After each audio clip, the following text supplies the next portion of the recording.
Yeah, not plural. Like you It's said. not individual names, it's a name because the three are one, right? Yeah, we understand that. And it grieves me, frankly, that people, I know two elders in the church that I pastored previously who have bought into this nonsense that the Holy Spirit is not a person. He's just an influence that emanates from the Father, and etc. Come on, you guys. Anyway, so in verse 20, this would go back to Revelation 12:17, teaching them to observe all things that I have commanded you.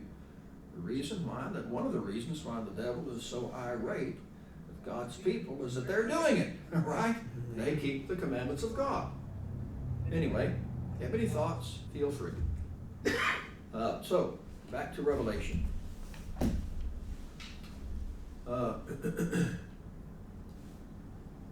Where do we see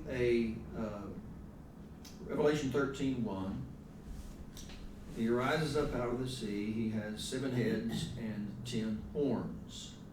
Where do we see a 7-headed, 10-horned beast before or since? Daniel. I'm sorry? Was it Daniel? Daniel? Oh, Daniel. He's a 10-horned beast.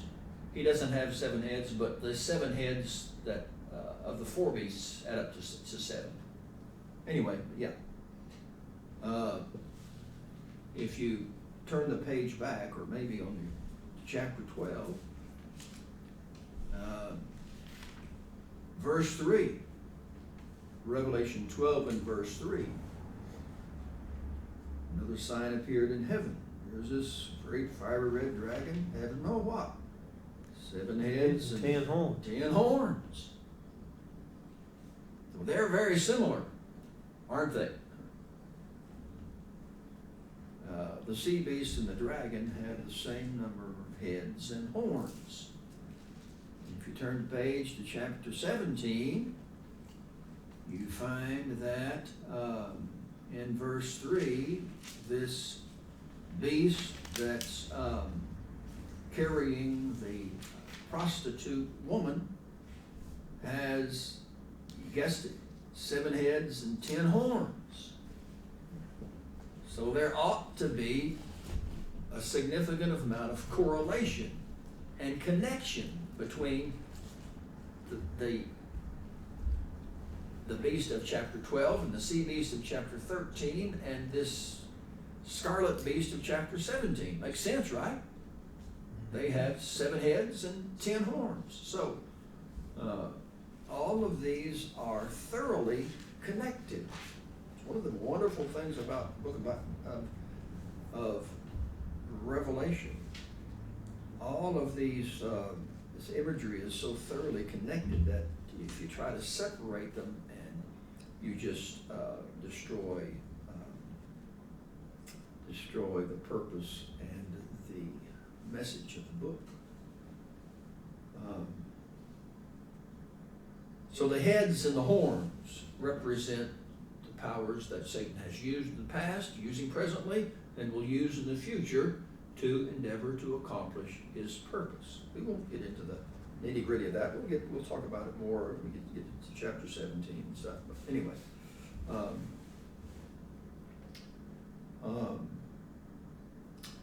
again in chapter 13, verse 1,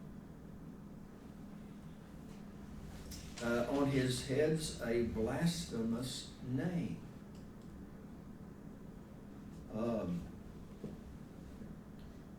It's interesting, verse 6 of chapter 13. Read that, Marty, if you would.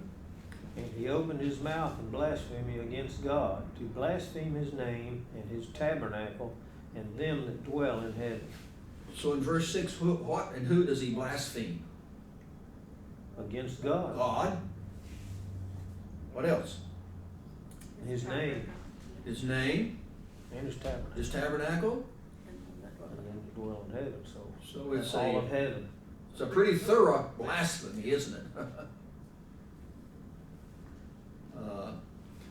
That's interesting. If we turn back to chapter 17, we see that in verse 3 again, Revelation 17, in verse 3, he carries away the wilderness. Here's a woman sitting on a scarlet beast, notice, which was full of the names of blasphemy. 7 heads and 10 horns. 7 heads and 10 horns. So there's a definite correlation between these beasts, right? Sure. I think there's more, if you talk about these names of blasphemy, there seems to be more names that are blasphemous than we normally kind of think of two, right? But I've noticed in other parts of the Bible it'll mention about blasphemy, and those two don't really fit, so there's got to be some other things involved there. There's a whole lot of blasphemy, yeah.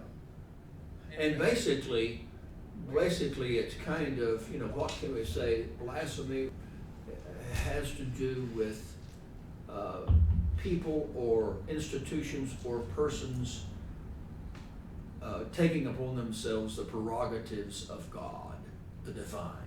Basically, that's kind of an umbrella, right? Basically, it's making yourself God. Yeah. I'm above God. Daniel 11:37 says, neither shall he regard the God of his fathers, nor the desire of women, nor regard any God, for he shall magnify himself above all. But in his estate shall he honor the God of forces. Yeah. Well, and so in fact, so that verse shows that he's not just making himself first or foremost among the gods. I am the only God. I'm But, making right? myself God. Yeah, I am the God.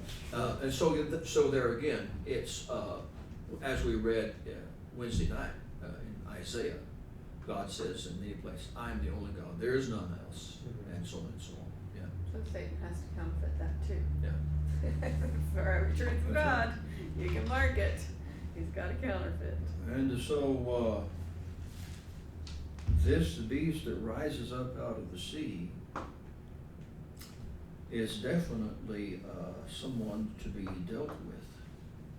Verse 2, we looked at it Wednesday. We won't spend much time. The beast which I saw is like a leopard, feet like the feet of a bear, his mouth like the mouth of a lion.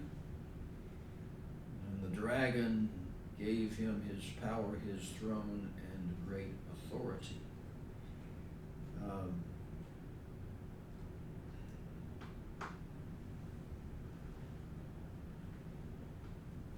Primarily, the dragon is the devil, right? Yeah. Mhm. Chapter 12 and verse 9. Dragon is the Satan. But in chapter 12, if you turn there, in chapter 12, the dragon stands before the woman ready to devour her child as soon as it was born. How was the dragon manifested then? Well, Verse 4. kind of as a 12 murderer if verse he's 4. going to destroy the child. I'm sorry? It'd be kind of a murderer if he's going to destroy the child. Okay, and so how did that literally take place? Well, I mean, he was trying to, they killed all the babies trying to get Jesus. Okay, and so that was frankly the power of pagan Rome. Mm-hmm. You know, King Herod and all that. And so the dragon, the devil manifests himself in these various powers, and here, secondarily, it's talking about the power of pagan Rome.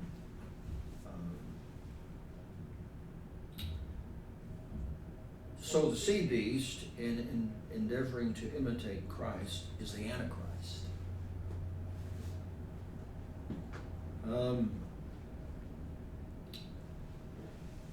The dragon gave him his power, verse 2, Revelation 13:2. The dragon gave him his power, his throne, and great authority. 12:2. 13:2. 13 in verse 2. So we understand that the dragon,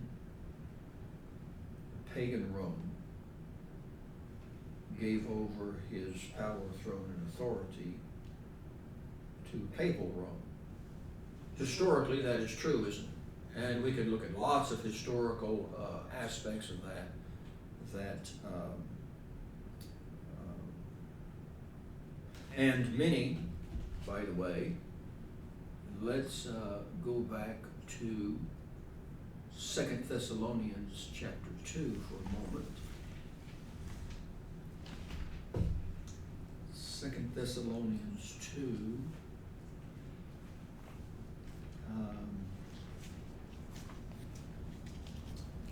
Verse 7. I know many of our scholars. In verse 7, 2 Thessalonians 2 and verse 7, talking about the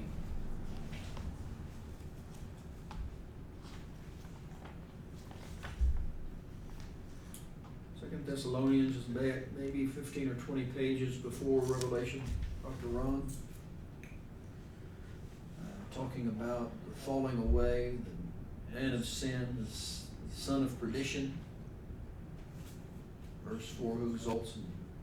This is 2 Thessalonians chapter 2, Dr. Ron. I mean, Corinthians. Okay, keep going on back towards Revelation. It's before Hebrews. Galatians, Ephesians, Philippians, Colossians, Thessalonians. Here we go. 1 Thessalonians. Second Thessalonians. Make sure you're in 2 Thessalonians. Right. Second epistle of Paul. I'm sorry? Thessalonians. Yeah.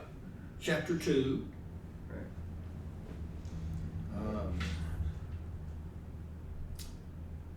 Paul is talking about the coming of the day of Christ in verse 2. In verse 3, he says, "Let no one deceive you by any means, for that day will not come unless the falling away." It's a particular falling away that's been predicted by the prophets in the Old Testament. Comes first, the man of sin is revealed, the son of perdition. Notice, goes along with Daniel 11 you just read, Dana, who opposes and exalts himself above all that is called God or that is worshipped, so that he sits as God in the temple of God, showing himself that he is God. That's pretty pompous, isn't it? That's pretty, wow, Yeah, to the point. that would be some blasphemy, wouldn't it? Yeah. Yeah. Anyway, then it says, let's continue. Do you not remember that when I was still with you, I told you these things? And now you know what is restraining, that he may be revealed in his own time. The mystery of lawlessness is already at work, even in Paul's time. Only he who now restrains will do so until he is taken out of the way. And so the restrainer was evidently happening in Paul's day. He says, he who now restrains. And so many of our scholars to say the restrainer was the pagan Rome until it finally fell, and then that opened the way for papal Rome. And the history books prove that to be true. Well, anyway.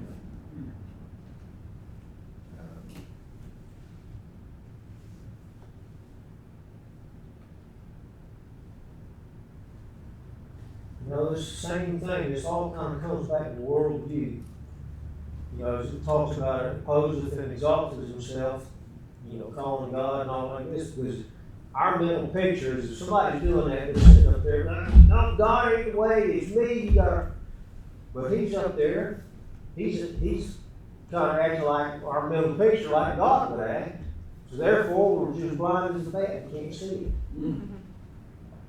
Yeah.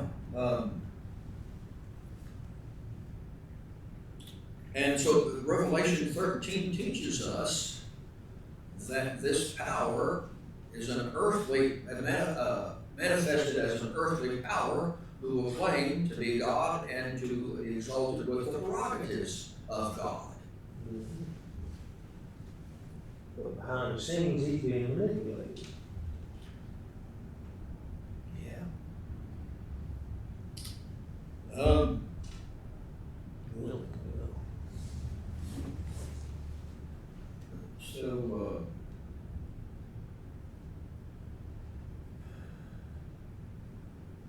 So the dragon is empowering the sea beast.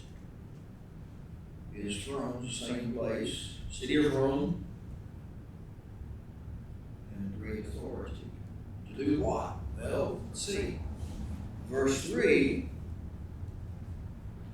I saw one of his heads as if it had been mortally wounded. By the way, if the head is wounded, what happens to the beast? He'll die as the dead dies. He ceases to be active, doesn't he? So, yeah, if you get clobbered in the head hard enough, the whole body ceases to be active, right?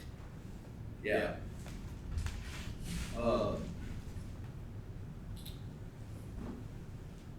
But if the head is healed, then so you have this sea beast that the dragon gives his authority and power to. Evidently, he's active for a long time. In verse 5, he was given a mouth speaking great things and blasphemies, and he was given authority to continue for 42 months. And so,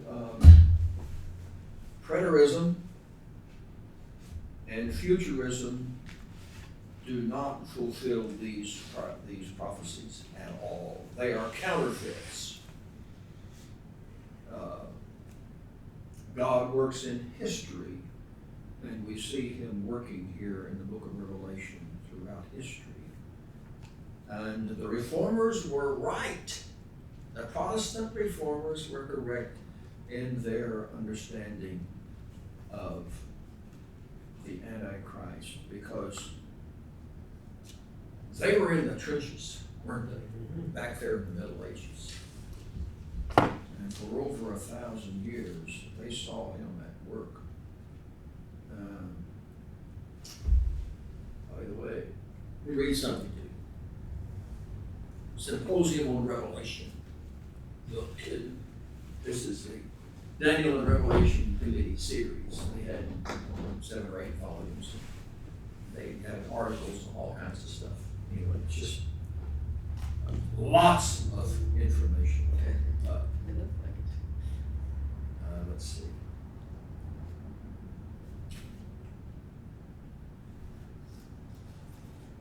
Notice what some of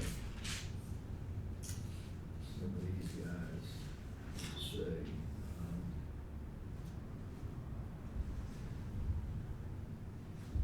This is an article, The Modern Papacy, Claims and Authority. And this guy, Johann Heinz, he has a lot of information in this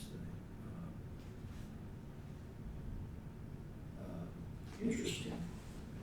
Here's a fellow by the name of P.H.J. Spencer, who lived in 1675. And he said, we have an even greater fall of papal Rome to await. 1675. Continues. Say it one more time. I'm sorry. Say it one more time.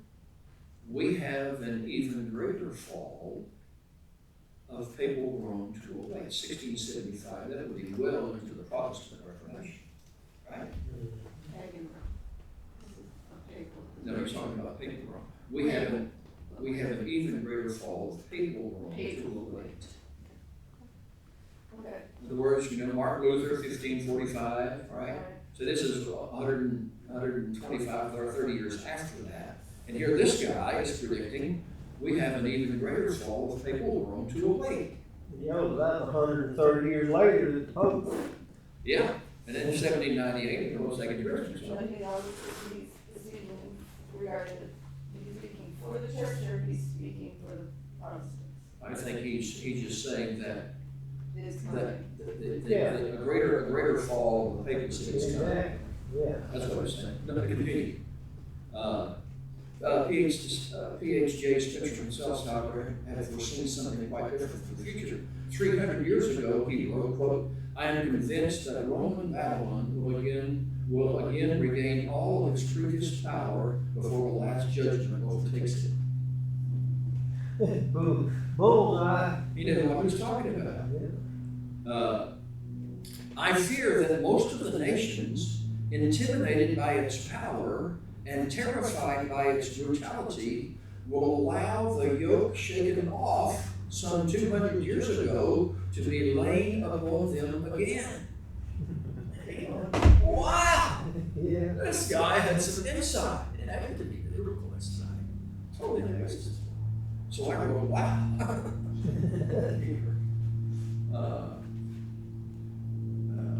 just reading a few things here.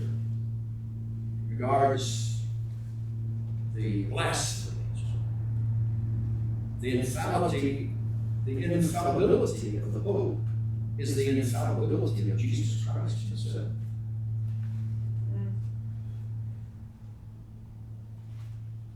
And whenever the Pope thinks, it is God himself who is thinking in him. Really? That's what they believe all along. I preached all along. That's what they still believe. Yeah. So this guy's just talking about, it's just information, it's just stats. Anyway, let's see. Check a few things here.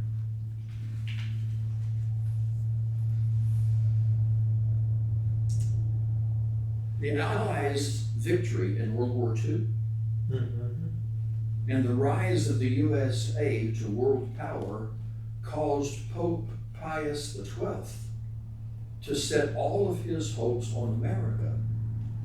Just as the medieval Pope considered the emperor as his sword, so was the USA to become the secular arm of the church. Isn't that interesting? Yeah. The Catholics had become the largest Christian denomination in the USA. And shortly after Pius XII's death, that country was to elect its first Catholic president, John Kennedy. According to the will of the Pope, the USA was to become a Catholic country. Interesting. Catholic meaning universal. Yeah, meaning, They would bow to the Pope again, and our presidents have. ask the Supreme Court justices, what religion are you? That's right. Most all are Catholics. It's 100%, isn't it? I think it may be now, there was one Jew for a while, I'm thinking, She I died. think that was Ginsburg or whatever her name was, I think they may be all Catholic now. I'm not sure. I think so. I didn't know that. Don't quote us on. Yeah. Don't quote us on that. A bunch of them. In order to maintain its spiritual and secular power, Papal Rome approved of and used every kind of force available during the Middle Ages and the Counter-Reformation. Including murder. Thomas Aquinas was perhaps the main theologian of the Catholic Church. He came up with most of the theology. Here's what he says. The heretics can not only be excommunicated, but legitimately killed as well. Bellarmine, who's another scholar, added this. Listen to this carefully. The only effective means against heretics is to convey them to that place provided for them as quickly as possible. That would be the rack or the stake or the flames. In this way, one is only doing them a favor, as the longer they are allowed to live, the more heresies they will devise, and thus the more believers they will seduce, aggravating their own damnation. I'll read that again. This is some kind of thinking, isn't it? Yeah. The only effective means against heretics is to convey them to that place, provided for them as quickly as possible. In this way, one is only doing them a favor, as the longer they are allowed to live, the more heresies they will devise, and thus the moral leaders they will seduce, aggravating their own damnation. Oh, man.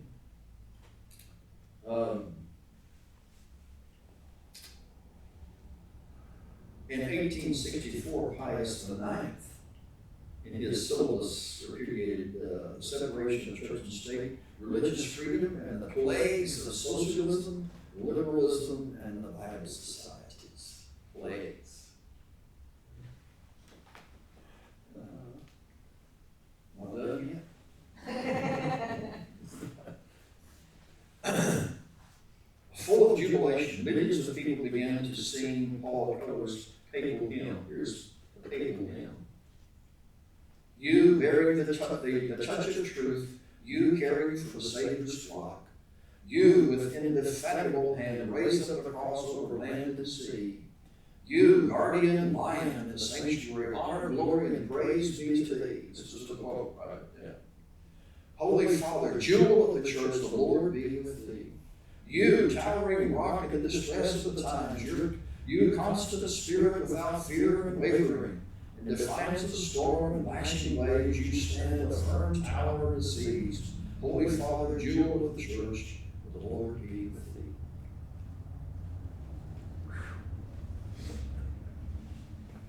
Oh, man. Talking about blasphemous at the end of 11. Oh, there's, I can give you the whole thing. I can get part of the Lord.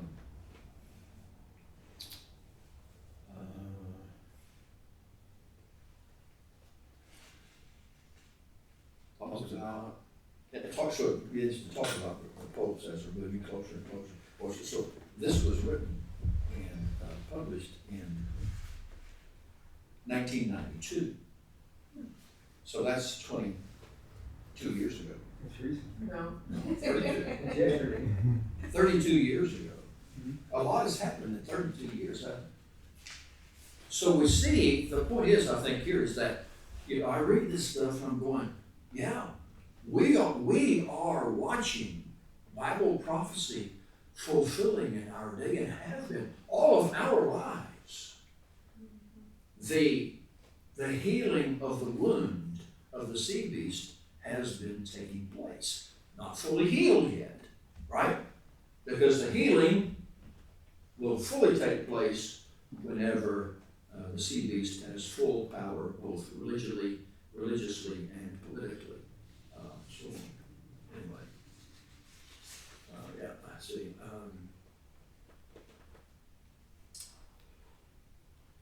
In Ecclesiastes, Swan, maybe that's in Latin, maybe.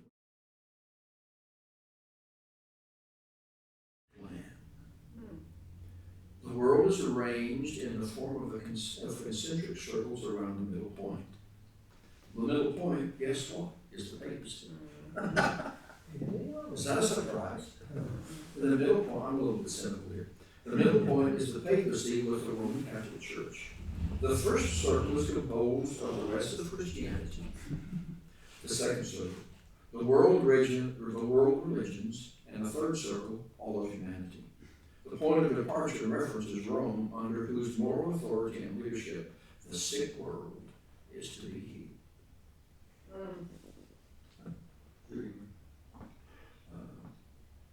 It was clearly pointed out in Vatican II that Protestants are brothers in the Lord, but their faith has certain deficiencies.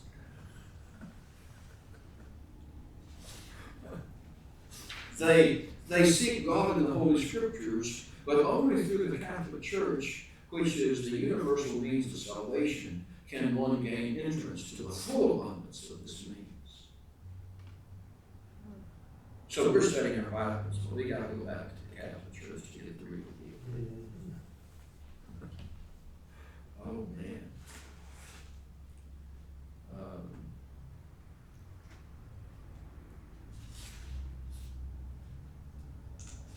Let's see.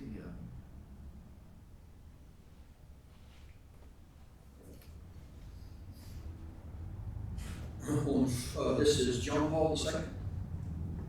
On 40 trips by autumn 1988, he had seen the 5 continents, visited over 300 cities, delivered some 1,200 speeches, and covered over 560,000 kilometers. He would like his travels to be esteemed as apostolic trips and not as pilgrimages. The Pope is coming to all peoples, Catholics, Protestants, Muslims, Hindus, the indifferent and the atheists, as the servant of unity and peace, he stated in India.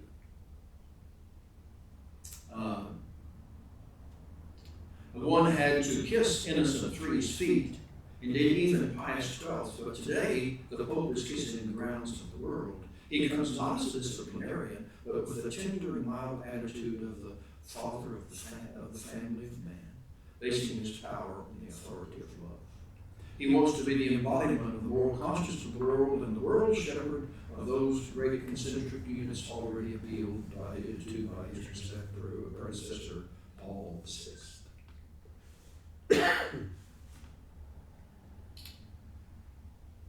It's an interesting mindset into how the papacy works to stay in power and to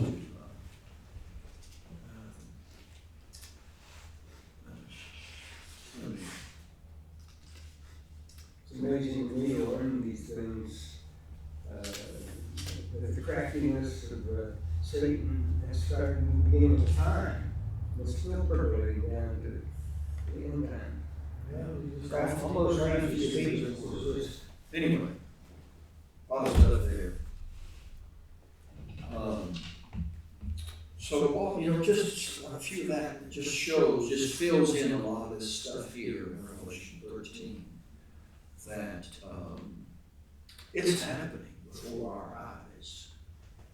And said it too many times here, probably. But the great tragedy of modern Christianity is that it is deceived. It had it once. The reformers.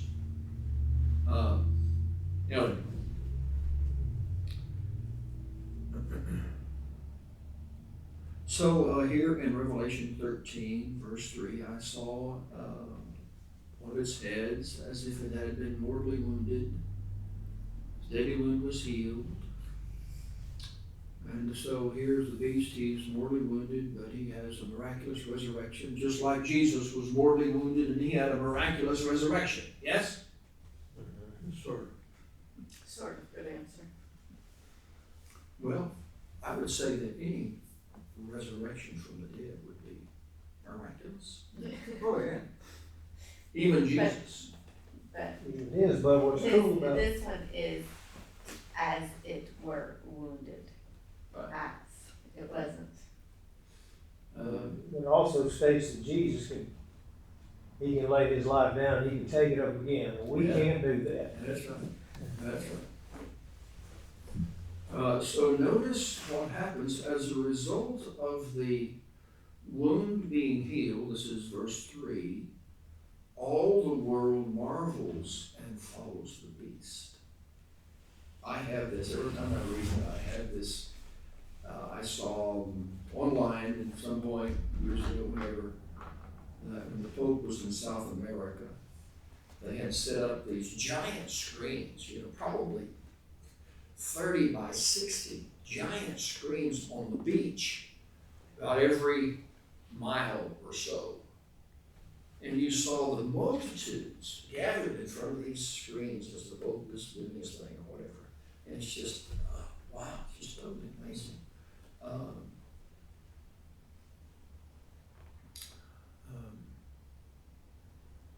So, let's see here.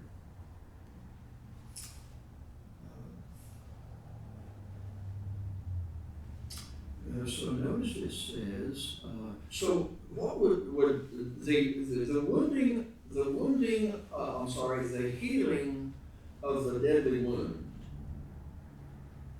wouldn't that have to, what would that incorporate? I just happened to be looking, and Money. let me see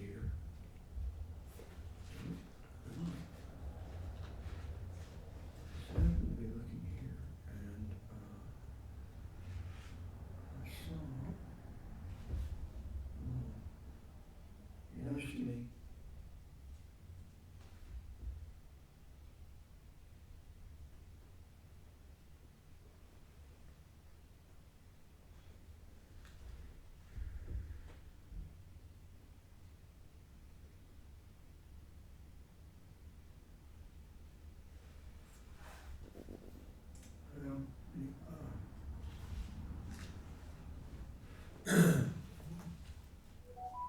So yeah, this makes sense. From this, the deadly wound is not only a wound to one of the heads, but to the beast itself as well. So yeah, that makes sense.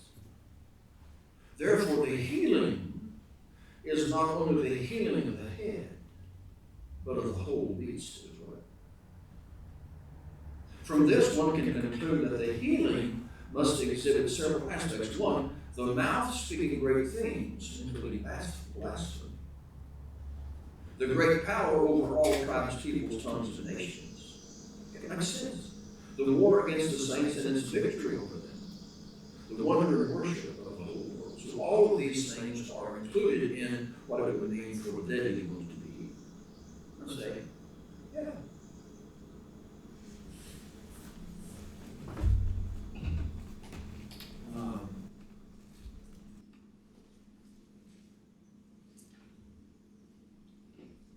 Let's get down to verse 10 right quick.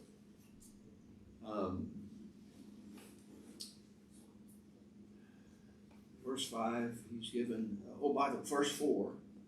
So notice, as a result, they're marveling, and so as a result, they worship the dragon who gave authority to the beast, and they worship the beast. Aren't we to worship the Father and the Son both? Yeah, so here's another imitation, if you please, saying, who is like the beast? What does the term Michael mean in Scripture? Who is like God? So here's another imitation. Who is like the beast? Notice, who is able to make war with him? And what's the implied thought?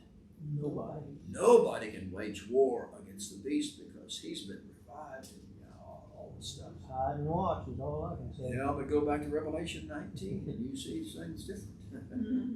and chapter 17 too. Okay. So verse 5, he was given a mouth speaking great things and blasphemies. He was given authority to continue for 42 months. He opened his mouth in blasphemy against God. Claiming to be God, right? To blaspheme his name. By the way, talking about the commandments,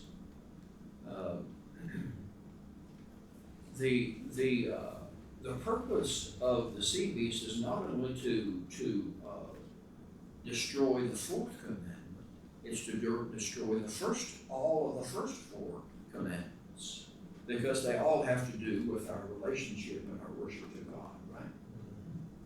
Thou shalt have no other gods before me. Well, this is obviously a violation of that, isn't it? Thou shalt not make unto thee any what? Graven image. Here in Revelation 13, what happens? An image is made, right? Thou shalt not take the name of the Lord thy God in vain. Yeah, that would be a violation too here, and obviously then the Sabbath, the fourth commandment.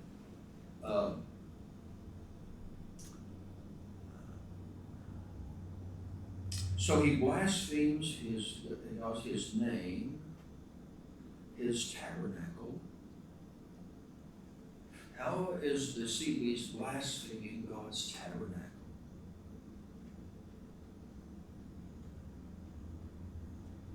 Revelation 8 doesn't False teaching. the little horn attack the sanctuary.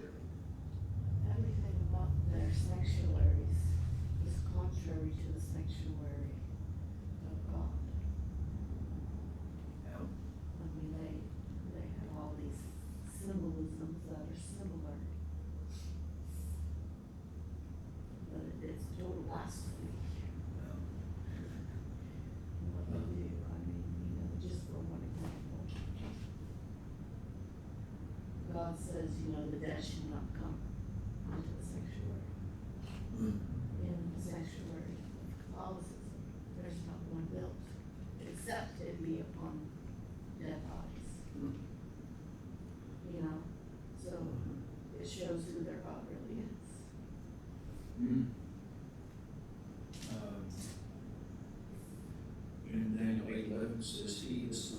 exalted himself as high as the prince of the host. By him the day was second, and place of his sanctuary was cast down. Foundation, places foundation, literally. So anyway, Ezekiel defiled sanctuary. those who dwell in heaven. Doesn't Paul talk about let's put it in Ephesians 2. We are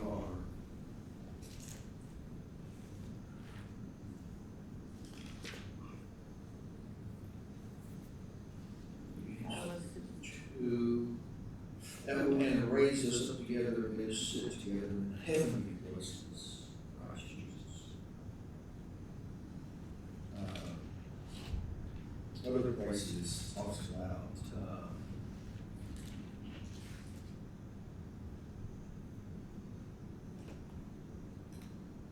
Revelation talks about heaven, so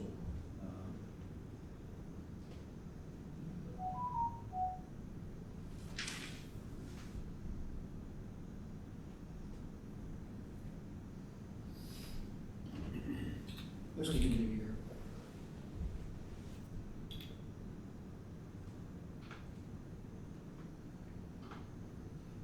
Verse 7, Revelation 13:7. Notice that this is not just a Middle East situation. It's granted him to make war with the saints who will come, and authority is given him over every tribe, tongue, and nation. Revelation 14, the everlasting gospel goes out too. Same thing, right? So it's not just some Middle East Armageddon. It's a whole world.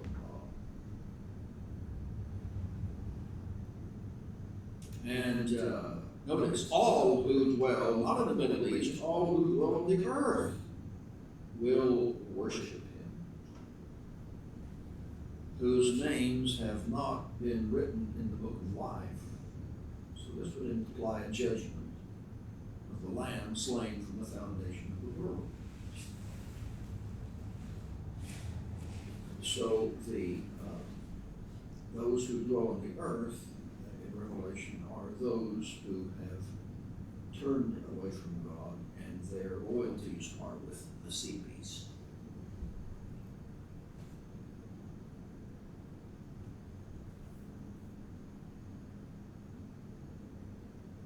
Evidently, God knew about all this from the beginning, because Jesus is the Lamb slain from the foundation of the world. Please.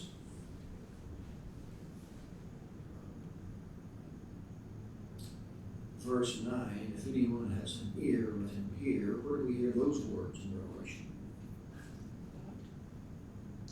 7 churches, right? After every one of them. He who has ears, let him hear. Verse 10, he who leads into captivity shall go into captivity. Yeah, that's what happened with the legal system. He who kills with the sword must be killed with the sword. Yeah. What comes around, goes around, comes around. Here's the patience. Actually, better, the endurance. Somebody said, I was reading, the patience is not a passive resignation, but an active, steadfast endurance in the face of death. We endure. We don't necessarily resist with sword and gun or whatever. We endure. Because we have faith.